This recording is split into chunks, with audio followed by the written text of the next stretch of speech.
హోలీ పండుగ ఎందుకు జరుపుకుంటారో మీకు తెలుసా? ఈ కథ వినండి.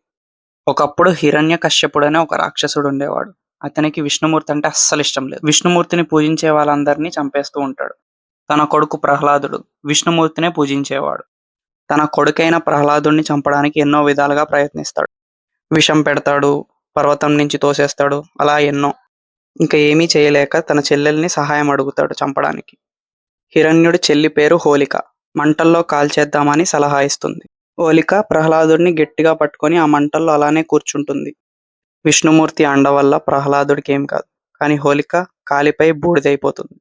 దీన్నే హోలికా దహన్ అంటాం. అందుకే హోలీ పండగను సెలబ్రేట్ చేసుకుంటాం మనం.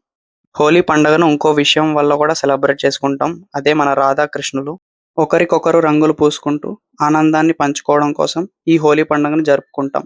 అలా రాధాకృష్ణులు హోలీ పండుగని వివరిస్తారు. అందరికీ హోలీ పండుగ శుభాకాంక్షలు. భక్తి హిస్టరీ టేల్స్ని సబ్స్క్రైబ్ చేసుకోండి ఇలాంటి కంటెంట్ తెలుసుకోవాలనుకుంటే. Thank you for watching.